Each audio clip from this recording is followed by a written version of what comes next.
Right, welcome. Thank you very much for tuning in. This is the Week in Review with myself, Liesl Wilson. Again, the program where we take a look at some of the top stories making headlines this week. Of course, also looking at what has been keeping South Africans talking. Let's take a look at some of those headlines. All news just in, thousands of protesters in Sri Lanka stormed the presidential secretariat and Old Parliament in Colombo demanding the president step down. ANC Gauteng conference expected to resume today. And the SABC in the Northwest Province is convening a provincial council sitting.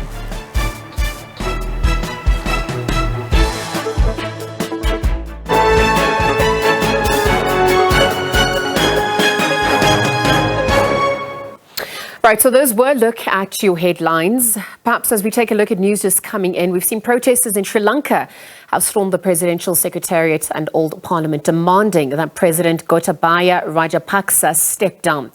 The reports say the president has fled his residence. And we've also seen the police in the capital of Colombo have fired tear gas to disperse people gathering for major protest against the government over the economic crisis.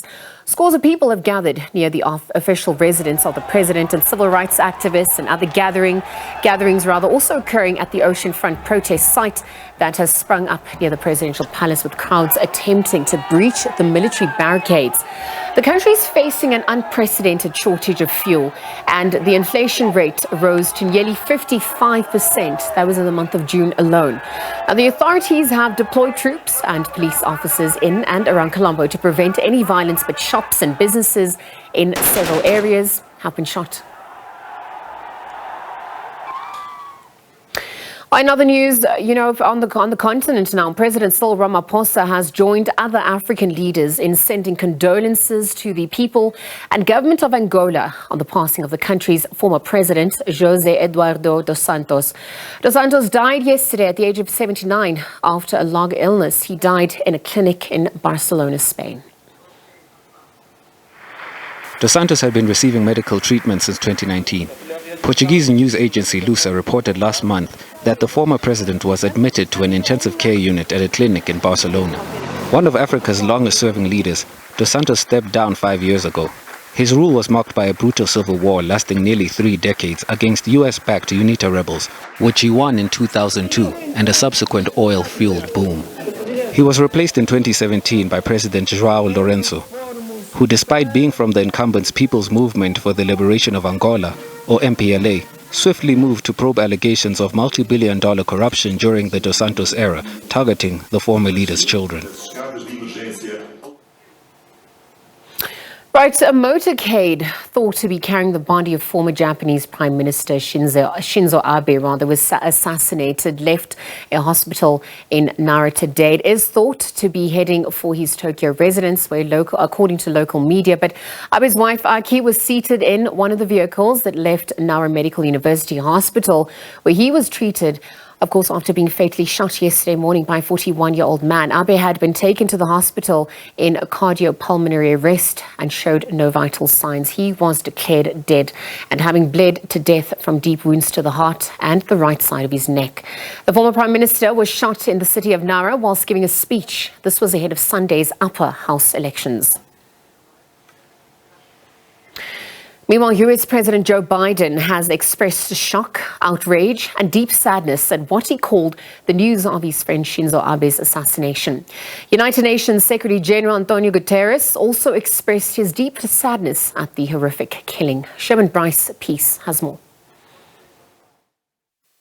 In a statement, President Biden called it a tragedy for Japan and for all those who knew Shinzo Abe, calling that country's longest-serving prime minister someone who cared deeply about the Japanese people and dedicated his life to their service.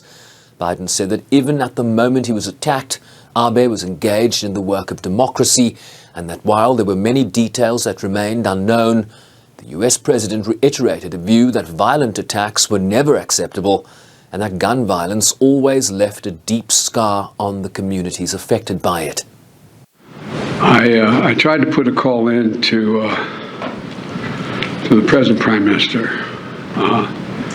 And he was very late there at night. I'll be talking there in the morning. I'm going to be stopping to sign the condolence book at the Japanese embassy on the way to the CIA.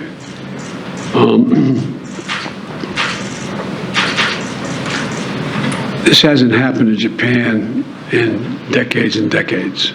I'm told all the way back to the late 30s, the mid 30s. And it's a homemade weapon. I've only seen a photograph of it. The Justice Department is going to be going in and giving me more detail later as they find out the detail. But the fact is that one thing did get my attention, that this is the first use of a weapon to murder someone in Japan. And I think we have thus far have between 3,000 and 4,000 cases. They've won. The UN's Human Rights Council observing a moment of silence in tribute to the late Prime Minister, with Japan's envoy in Geneva responding to the tributes. I express my deep gratitude for this opportunity and the messages of condolences we have been receiving on the passing away of former Prime Minister of Japan, Mr. Abe Shinzo. Today in Japan, we observe the tragic shooting of Mr. Abe. The Japanese people are shocked and saddened by this act of brutality. Mr. Abe was a prominent leader. He served as a Prime Minister for 8 years and 8 months, which is a record length in Japan's constitutional history. In a tweet, UN Chief Antonio Guterres said he had the privilege of knowing Abe for many years and would always remember his collegiality and commitment to multilateralism. He offered his condolences to the family, the people, and the government of Japan. Sherwin Briceby's SABC News, New York. All right, for more on this, we are now joined by Dr. Levi Ndau. Very good afternoon to you, Dr. Levi. Thank you for joining us. Perhaps setting the scene by taking a look at news that obviously is making headlines across the globe and its impact on South Africa and the continent at large. So thank you very much for joining us here on the SABC today. Good afternoon to you, Lisa. Good afternoon to the viewers at home. Thank you for having me. Perhaps we could start off with Sri Lanka. We just heard of news coming in where we've seen hundreds of anti-government protesters breaking into the Sri Lankan president's residence. There's obviously amid reports coming in that the president has now fled his residence in the capital today. Perhaps you can contextualize and walk us through, the build-up to this, the impact on the economy as it's now officially collapsed, this economic crisis and the humanitarian crisis that obviously also awaits the country at large as we navigate ahead.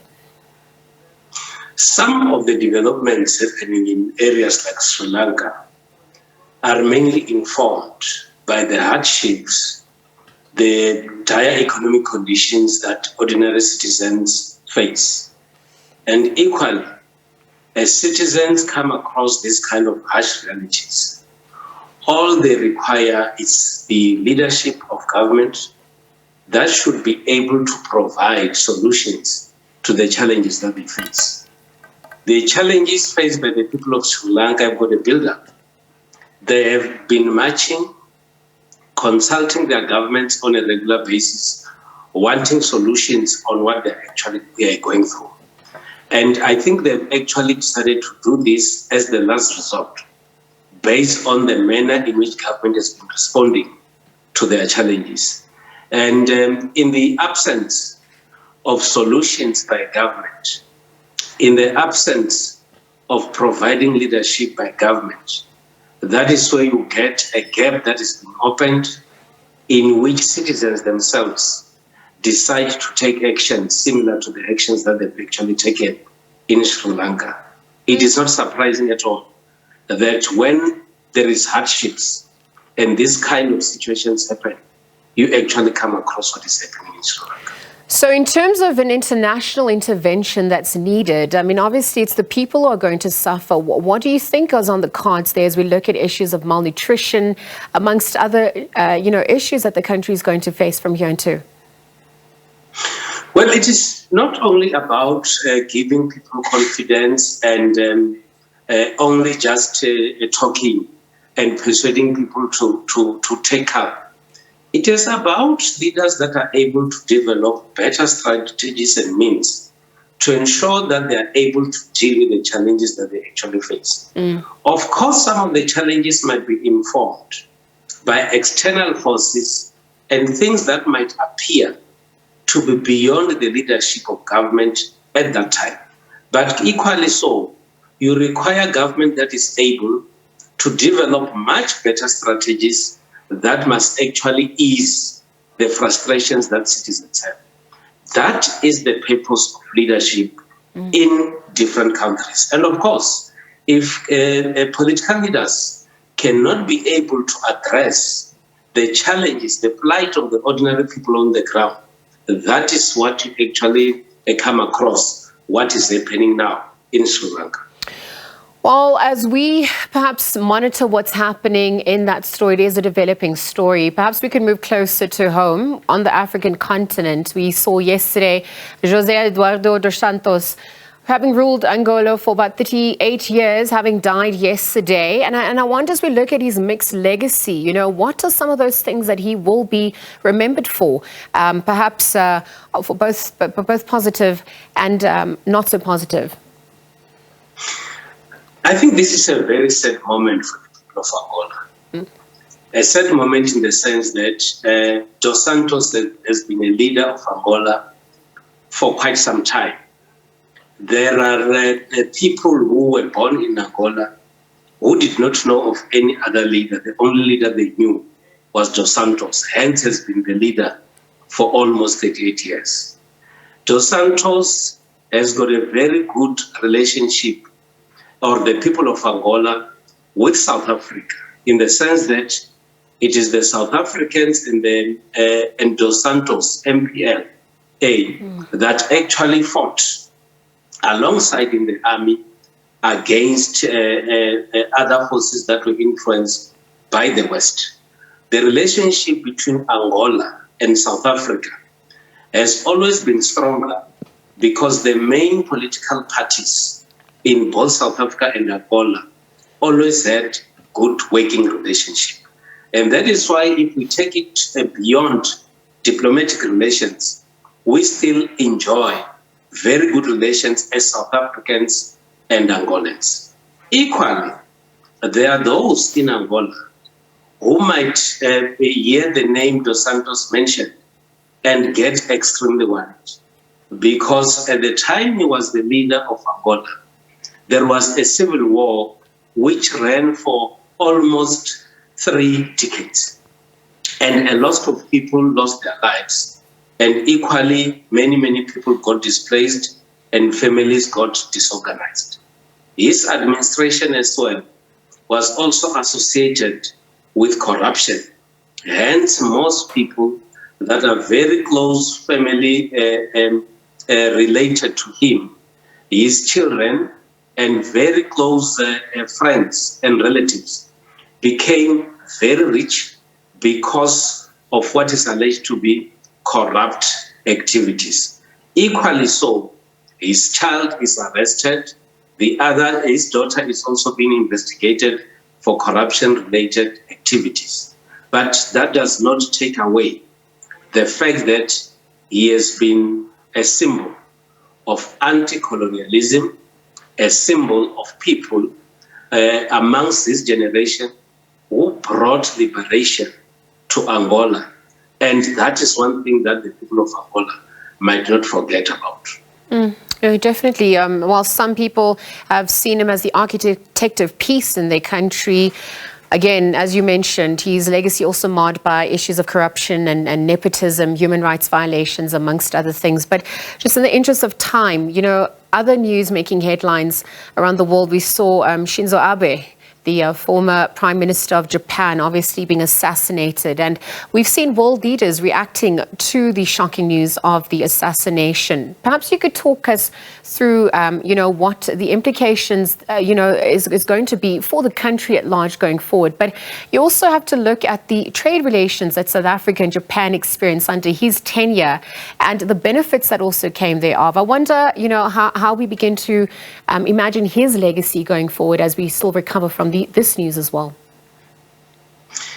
It should be a very sad moment that our politicians would actually get killed whilst they're actually executing their own political activity in the form of a rally. One of the most easiest and traditional way of talking to constituencies is through public meetings in the form of rallies. And if you get politicians being assassinated whilst they're attending or they're addressing meetings in rallies, it's something quite unfortunate. I know that there are proposals that are being put forward now that maybe a rally could be replaced by something else. People can use other methods of communication and war for voters or recruit them towards their own parties using other means. But equally so, citizens would love to have a feel of their own leaders. They want leaders who go to them in order for them to be able to know and understand what is actually happening on the ground.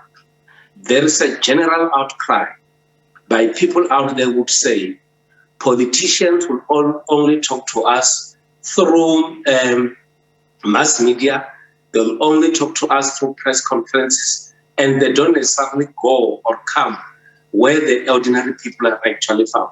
And equally, if you've got these kind of situations, it's something quite unfortunate, which should not happen. Japan and South Africa has had very good trade relations, which has actually lasted for some time. And I think the loss of the leader of Japan is equally the loss of us South Africans, because we actually enjoyed very good both diplomatic and economic relations. Dr. Levi, in the interest of time, perhaps another story that we saw making headlines this week was obviously the resignation of Boris Johnson. And perhaps we could just take a listen into what he had to say before we get into the final points of this discussion. It is clearly now the will of the Parliamentary Conservative Party that there should be a new leader of that party and therefore a new Prime Minister. And I've agreed with Sir Graham Brady, the chairman of our backbench MPs, that the process of choosing that new leader should begin now. And the timetable will be announced next week. And I've today appointed a cabinet to serve, as I will, until a new leader is in place. Well, obviously, the resignation of Boris Johnson also making headlines this week. And I wonder, Dr. Levi, in conclusion, if you could speak to the impact this resignation, is going to have in South Africa. We're obviously also looking at the impact it has on trade relations between the UK and South Africa. Perhaps what are some of the things that led to his downfall? And as we reimagine what the new leadership is going to look like in the UK and its impact on the geopolitics of the world, given what is currently transpiring, what dynamics are you observing on that front? I think firstly we should look at the resignation of Johnson in the context of accountability, and also in the context of pressure that has been put on him from different sectors of society. Also, Boris Johnson has been associated with a number of controversies in his tenure as the Prime Minister of Britain. And when you have a situation where people coming from your own party and in large numbers, and also having people outside your own party putting pressure on you based on how you have actually been conducting yourself, it actually put you in a situation where you just have to quit and allow other processes to unfold.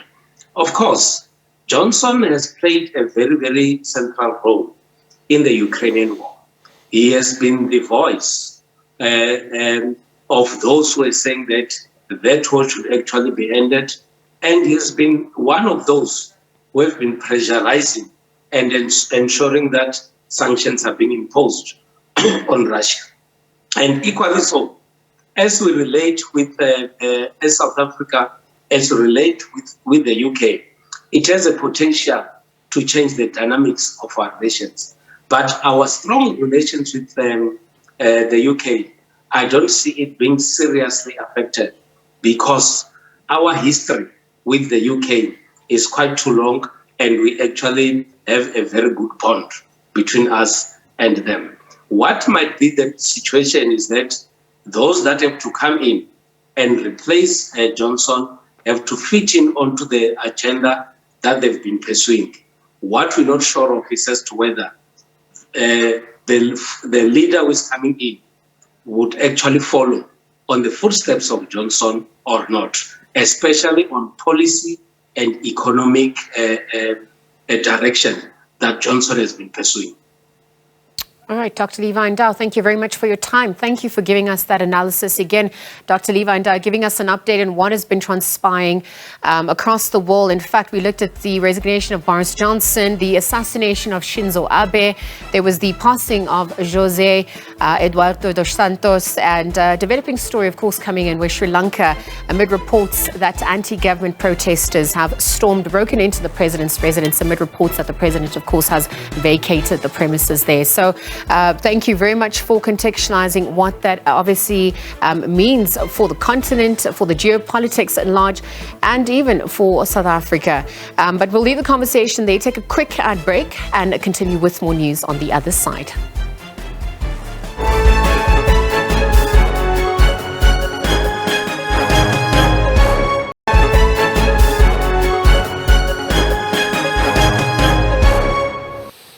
All right, welcome back. You are watching the Week in Review with myself, Liesl Wilson. Let's take a look at other news now at this hour. The ANC Gauteng conference expected to resume in Benoni, just east of Johannesburg today.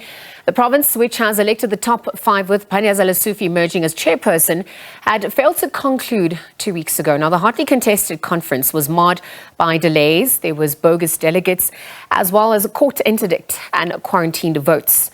Perhaps more. SABC News reporter Natasha Peary is there. Let's cross live to her now. Natasha, good afternoon. Thank you for joining us. Perhaps you could walk us through what it is we can expect from the conference as it resumes later today and tomorrow. Well, very good afternoon to Liesl and, of course, to our SABC viewers. Conference has now resumed. It was an open session. They're just about to close and go for commissions. But I'm actually joined by the SACP's chairperson in the province, Ubab Jompisi. We'll talk about conference and other, topical issues as well. Ubab Jompisi, thank you so much for joining us on SABC News. Conference comes at a very interesting time. I was listening to an Umrabulo session that you had as the SACP. And the SACP basically in Gauteng is calling for one-man vote in the ANC, and you're also calling for the ANC to do away with the delegate system. How does this work? Okay, thanks. Let me just correct that first. It's not the SACP position. It was a position that I presented during the Umkhabulo debate in one of the branches of the ANC in Fourways. So the issue is that we have realized now that we are in trouble as a movement, not only the ANC, but the entire alliance. Now, as activists, we think that it is the right thing to do if we are to do away with slate politics, if we are to do away with use of money in the ANC to buy votes, and if all of us as members of the ANC can then be able to say, this is what we want as members, because there's no use that today we watch, as I'm a chairperson of the province of the party, and we watch the ANC, how money has been used. For example, you find that delegates have been booked outside of the bookings of the ANC by a certain faction. And that has created a problem because a member of the ANC is now no longer independent. Instead, they are members of another member, and that has created a problem. Hence, I think the one-man, one vote would help the African National Congress to reunite itself, because people won't have the luxury of using money not to get the votes in the PEC or in the REC or in the NEC of the ANC. And just briefly, before I cross back to my colleague Liesel, is this something that you're planning to raise here today in commissions? We are going to raise it, and I'm happy that Sputla touched some of it in plenary as he was presenting, and we are definitely going to raise this because it is an important matter, because the ANC cannot afford to lose power in Gauteng and to lose power nationally. We're also talking about reclaiming the metros in the province. How are we going to do that if the ANC members themselves are not united in the work of the ANC, but are united with wrongdoing inside the ANC? Mr. Mpisi, thank you so much for your time. Of course, we will catch up with you later there. Well, that was Joe Mpisi of the SACP, and as you've heard, Liesel, he will be raising that critical issue of one man, one vote in the commissions, which are actually going to resume after lunch today. Of course, we're still here as SABC News, bringing you all the latest in regards to conference. We're still also going to wait for the announcement of those 30 PEC members that will take place later on tonight. With that said, it's back to you in studio, Liesel. Thank you very much, Natasha Puri, bringing us the latest there as the ANC Gauteng conference resumes. Again, a developing story we'll be monitoring throughout the weekend. In other news now, we've seen that this week alone marks 1 year on the July unrest, and KwaZulu-Natal Premier Zihle Zikalala says that the province has been making progress in terms of rebuilding. But this, he said, of course, as he took stock of the impact of the widespread civil unrest that occurred in July last year. Action Society's Director of Community Safety in Cameron has laid charges of criminal injury and common assault. This was against Police Minister Bheki Cele. Perhaps for more on these and other stories that made headlines this week, we are going to be joined by Dr. Karen Abrams. She's from the Wits School of Governance. A very good afternoon to you, Dr. Karen. Thank you for joining us here on the SABC. Thanks, Liesel. How are you doing, everyone? Right, it's great to have you here. And perhaps as we take a look at the implications of what unfolded this week, perhaps on the local front. Before we begin, let's take a listen in to what the Premier of KwaZulu-Natal, Zihle Zikalala, had to say during a press briefing, of course, as we mark the 1 year, as we look back rather on 1 year since the July unrest. In short, small businesses have reopened. At the same time, as a substantial percentage of big businesses which are back to normal. At the same time, a number of big businesses, including mega malls such as Edendale Mall in Pietermaritzburg, Bridge City Mall in KwaMashu, and the Springfield Value Center are still under construction. Bridge City is targeted to open in March 2023. The most shop reported and observed as looted were located in Durban Central Business District and have since reopened and are in operation. Major factories such as Defy are currently operational as major township malls such as KwaMnyandu Shopping Mall and Umlazi Mega City, which are crucial for providing jobs for locals and bringing retail services closer to communities, are also in operation. Right, Dr. Karen, on the back of that, perhaps you could talk to us about the statement made by the Premier of KwaZulu-Natal that the province is perhaps rising from the ashes. I mean, is this a reality following reports that the province is going to actually be needing more than 1 billion rand that has already been allocated by government? Well, I wouldn't want to act as a spokesperson for the province, but I think, a crucial line that the Premier repeated at the same time. So there's all these narratives happening at the same time. I think, it's really good that he's explained some of those wins, some of those, the way that the economy, particularly big business and large employers have recuperated from the July unrest last year. I think it it tells one side of the story. I don't think it tells an entire piece of the story. I think, in the lead up to this week, there were a number of interviews with small businesses, with shop owners, with people who, family members who had lost their lives, family members who lost their small businesses. For those individual one-on-one stories, we have no big, good story to tell. It's not a story of rising from the ashes. It's a story of still trying to grapple with the damages, still trying to grapple with who's been held responsible for this. Some of the small businesses are just unable to recuperate. And of course, the loss of life is something that we can't, simply say, how are we just rebuilding from? And so, the kind of bigger part of the story is telling a kind of retelling or a kind of evaluation a year on, but looking at it from different scales.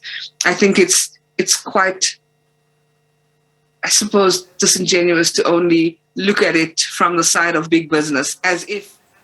All right, Dr. Karen, we do seem to be experiencing some technical difficulties. We're going to get you back on the line. But Dr. Karen Abrams is from the Wits School of Governance. Again, just looking back at some of the stories making headlines in South Africa. We're going to take a quick ad break and continue with her on the other side. We'll be right back. Stay tuned.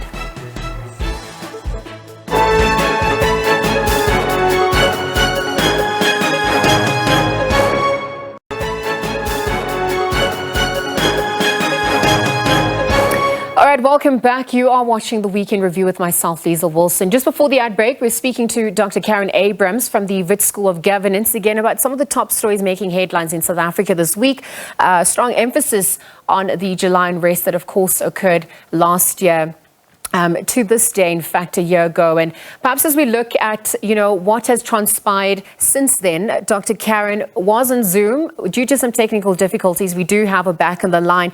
Dr. Karen, welcome back. Thank you for joining us. I mean, just before the ad break, you were obviously speaking about the impact that these July unrests have had on not only families, on not only businesses. There's been loss of life. But as the Premier spoke about these aspects, you say that the story is not completely finished. We obviously have to look at some of the other sides of the story. Perhaps you could finish your point on that before we get into the issue of justice and what some of the lessons to be learnt are. Yeah, thank you. And apologies about that. Load shedding is upon us. Absolutely. So just to continue on that, or to complete that point, I think, the Premier's statement really focused a lot on the impact on big business, on kind of retail capital. And of course, that's kind of quantifiable impact in rands and in loss and so forth. Not to repeat the previous points, but to only focus on how big business has rebuilt itself. And there's corporate insurances and SASRIA and all of those things that protect a kind of form of retail capital. So the real impact without the kind of good story to tell has been the impact on small businesses, the impact of loss of life on family members and communities. And I think that's the kinds of stories we'd like to hear about. And the fact that we're not focusing on that is one part of it. The other thing is that small businesses just have not been able to rebuild. And families are still stuck wondering when will we receive justice. And towards the issue of justice, even though so many arrests have been made, very few convictions proportionally have been made. And, that pivotal thing about the 19 suspects that were instigators in the matter with, a kind of recent only 8 arrests. I think what we need to demonstrate to people on the ground that we are serious about this is that, it's not just been treated as something that has hit us economically, but we are pursuing the justice element in it. And I think that, working a lot faster, it's been quite some time, even from the special report that has come in from, that has been presented to the Justice Cluster. And since we've only heard about these 8 arrests, and there's, lots of intelligence, lots of discussion about this. And so I really think more needs to be seen to be done, and more needs to be actually done. No, absolutely, because you've now spoken about the economic ramifications of the July unrest, which we cannot even ignore the fact that it was compounded by the recent floods that also occurred there. So economically, the province really has been hit. But there's the human aspect, obviously, where we've seen loss of life and the impact on businesses and on families at large. But as we also look at the broader implications, how this was perhaps in some ways an attack on democracy, we saw the South African Human Rights Commission holding an inquiry in the matter. It's been a year. We're still awaiting justice. And in hindsight, what are some of the lessons to be learnt as we navigate, South Africa, and what is on the cards going ahead? I think you intimated earlier. I think there's broader ramifications for how quickly justice is pursued, how well the police force and the security cluster works. There are talks about that communication is just not discussed well, is just not done well enough within that particular cluster. And I think it tells a broader story about if we are to deliver on this idea that everyone's free and equal, within the law, then we need to see action, we need to see deliverables. And the kind of slow pace around it, the lack of will around it, doesn't just demonstrate that there's a kind of institutional problem or kind of skills problem. It also demonstrates a fundamental problem with the kind of democratic ethic in our country, and it speaks to this idea about how well we are running. In whose interest, whose interest are we serving in terms of how well or badly we're focusing on things, our commitment to issues, and consequence management. Well, absolutely. And speaking of which, just in the interest of time now, there were a few other stories that we had to obviously also look at for this week. In the week, we saw that during a security cluster briefing, Police Minister Bheki Cele responding to an altercation with Ian Cameron, which occurred this week, saying that it could have been handled better. Perhaps before we get your response, let's take a look at what transpired there. They're not going to sit and wait for the government to do everything for them. And I'm sick and tired of hearing stories where you talk about partnerships, but you didn't invite the Western Cape government this morning. You also didn't invite the city of Cape Town this morning. And it is them putting more people on the streets. Because Guguletu has 600 people per police member. The UN average is meant to be 300. It is unacceptable, sir. I'm not going to say much, Chairperson. I've got 2 or 3 more points. The next one is to talk down to the neighbourhood watches. Yes. I want to see the training that you have given to CPFs, because you don't understand your own policy framework. The policy framework of the CPFs clearly states that CPFs were never to be operational structures, but to be a forum where different crime-fighting entities, including local government, law enforcement, churches, schools, etc., sit around the same table to combat crime. So why do we talk down to them? We talk about parallel structures and that the delusion is wrong. But why are you saying that when you are failing your own duty?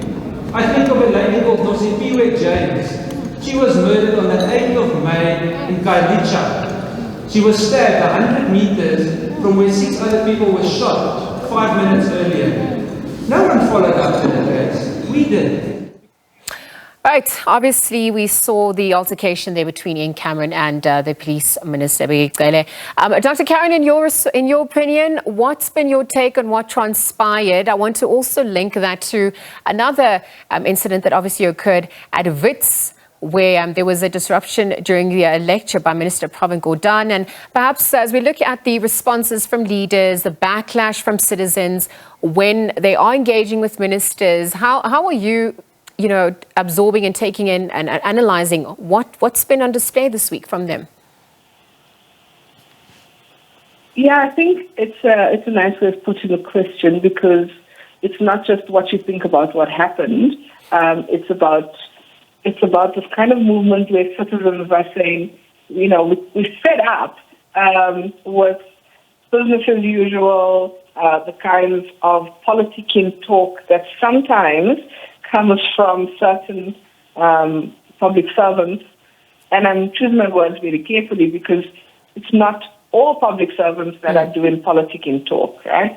So in the first instance, the first incident that you talked about, the altercation between Ian Cameron and the police minister, my thoughts are that some of the points that Ian Cameron had raised was really, really pertinent. And I think this idea about resident-led responses to community needs, to community violence, to community safety is an absolutely important thing that we need to look at. I think the state has failed. We ourselves have done lots of research in neighborhoods, and just the sheer frustration, pain, and anger related to the kind of lack of safety in our neighborhoods, the kinds of things that our children have to face and go through, even in public parks, for example, is unacceptable. So I think some of those points were very valid.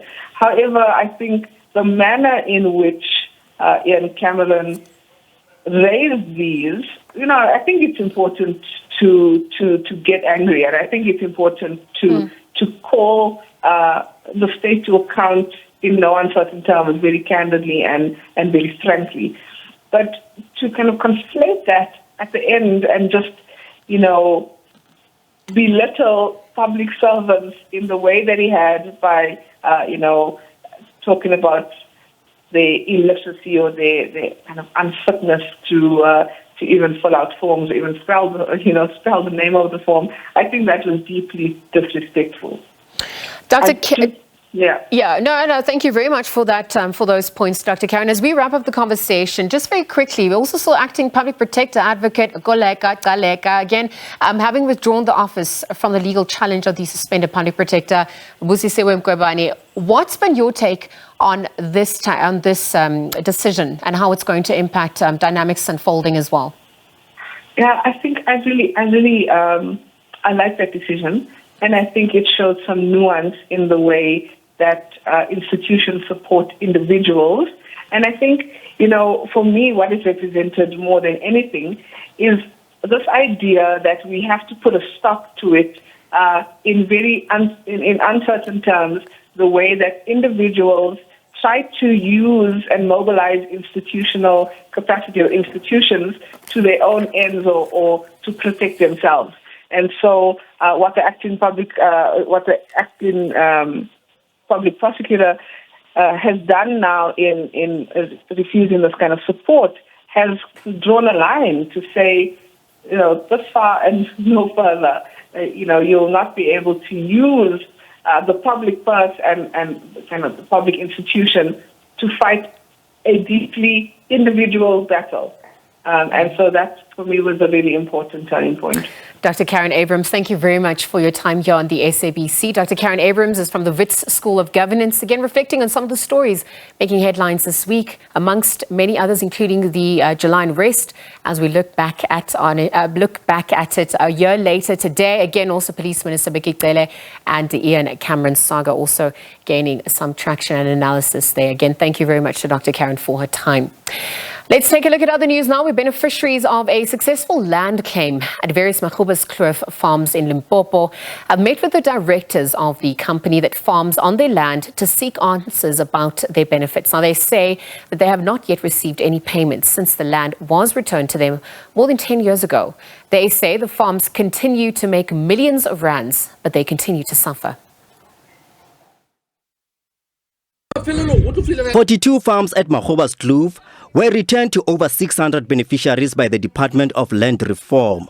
39 of the farms were leased for 40 years to a well-known company that farms fresh produce for the export market. The Makhuba Assets Management Company runs the farms on behalf of the Mampoku Makhuba Community Trust, which represents all the beneficiaries. A dispute about the running of the trust has led to the non-payment of benefits to the beneficiaries and court interventions. The Supreme Court of Appeal has appointed 2 independent trustees to temporarily manage the community trust and oversee the election of new trustees by the end of July. One of the outgoing trustees is calling for a fair process to elect new trustees among the community. We would expect them to run smoothly, unlike the elections of 2019 that had the quarrels in the aftermath. So all we need now is that we need to come into an agreement that which will be watertight in a way that, after these elections, we would not love to see anyone running to courts. The elected team will run the affairs of the trust, including the distribution of incentives to all beneficiaries in the next 3-year term. Makhuba Assets Management Company says it will correct its mistakes of the past and ensure that the beneficiaries get what is due to them. There was a concern. We had a very fruitful meeting. Hopefully there will never be some misconception in terms of what we are doing. They now understand what is the role of MEM, what is the role of Mampoku Makhuba Community Trust, because initially they were not able to separate the two. The beneficiaries want the Mampoku Makhuba Community Trust to run smoothly after the elections. We've agreed that we are going to develop a memorandum of understanding, having these 2 factions together under one roof, discussing future or maybe way forward of how we're going to run Makhuba without any challenge. She says we want ZZ2 to know that we want our farms to fall under our control so that we can benefit from them. Our children are suffering. After these upcoming elections, we need money. The beneficiaries say they are concerned that some of their fellow members from the list of 603 land beneficiaries have died without receiving any cent. They say their descendants should continue to receive the money on their behalf. Amkoke Chomutau, SABC News, Polokwane. Meanwhile, in other news, all the presidential candidates in Kenya's general elections have released electoral manifestos detailing what they intend to do should they win. Now, from tackling high costs of living and corruption, free education and health, amongst many other issues, the ambitious manifestos sound good on paper. But how achievable are the promises? In our continuing series, Kenya Decides, our crew in Kenya takes a look at some of these pledges. Less than a month to go before Kenya's general elections, the political promises are in. This manifesto is our contract with the people of Kenya. Front-runners Raila Odinga and William Ruto's manifestos almost similar in the priority areas of focus: education, healthcare, food security, creating jobs, increasing manufacturing, supporting local businesses, and attracting foreign direct investments, among others. Our plan, therefore, has prioritized the following 7 sectors: agriculture, MSMEs, housing and settlement, manufacturing, the digital superhighway and creative economy, the service economy, environment and climate change. You said now we want to go to proper industrialization. Our children will have access to free quality education from primary to university. Political analysts, however, say the content is not new. Indeed, they argue that the country seems to be running on the spot. We are saying that we will grow certain areas of the economy or certain industries or give so much money to grow certain things. But the same things we said in 2013, even 2007, We are repeating them today. Ruto was in the Jubilee government over the last 10 years. What he's proposing, apart from the slogans of bottom-up, is nothing different from what they were proposing in 2013. Through his bottom-up economic model, Ruto promises to introduce a credit scheme that caters for those at the bottom of the country's economic pyramid. We are going to commit 50 billion shillings every year to the Hustler Fund, so that the Mamamboga and the Boda Kai and the fellow at the kiosk and the fellow at the saloon and the good lady running a saloon somewhere can find credit that is not predatory. Odinga, on the other hand, has promised to enhance the current social protection for vulnerable households, allocating 6,000 shillings stipend per household, up from the current 2,000 shillings. We'll roll out an economic stimulus and recovery program. Political commentator Macharia Gaido says the glossy documents lack the how of achieving the grand promises. Whether you read the Ruto manifesto or the Raila manifesto, none of the two disclose any ideology, any concrete policy programs. It is simply sloganeering and throwing money at problems. 50 billion for this, 100 billion for this, 100 billion for this. None of them talk about the real issues, which is creating wealth, generating jobs, creating employment, and dealing with our socio-economic divides. Not so, argues Odinga. What we are trying to offer is not something that is impractical. It has been costed by our experts. We know exactly where the income is coming from, which is going to fund the program that we are going to. Of course, that race continues, and we'll continue to monitor it here on the SABC. But as we take a look at news further afield now, finally, U.S. President Joe Biden has signed an executive order to boost protection for abortion and contraception access. Now, this action comes nearly 2 weeks after the Supreme Court ruled to overturn a landmark 1973 ruling that guaranteed the constitutional right to an abortion across the United States. Now, it has paved the way for individual U.S. states to decide if and how to allow abortions. The executive order includes measures to safeguard access to abortion medication. Biden condemned last month's ruling by the Supreme Court, adding that it was driven by Republican extremists.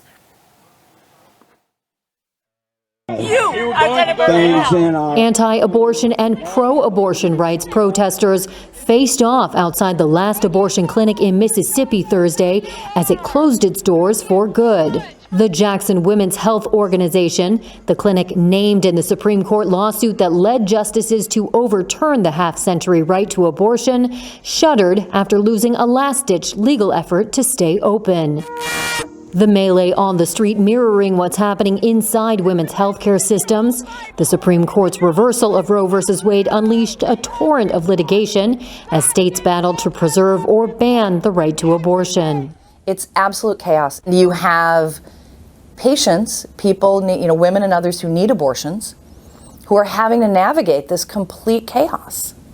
And you have healthcare providers and staff at reproductive health clinics who don't know whether from one day to the next, can they treat people? Can they provide care to patients? Or do they have to close their doors? Florida's ban on abortions past 15 weeks of pregnancy went into effect Tuesday after a court order blocking its enforcement was put on hold. In Texas, the state's Supreme Court allowed a century-old abortion ban to take effect last week, reversing a temporary restraining order a judge issued 3 days prior that allowed the procedure to resume in the state. With power to define the abortion landscape now vested in the hands of state legislatures and courts, advocates say the upcoming November elections are key to determining the future of abortion rights. Well, that's where we're going to leave it for you today. Thank you very much for tuning in. Of course, we are back tomorrow for a look at the week ahead. For myself, Liesl Wilson and the team, until then, do take care. It's goodbye for now.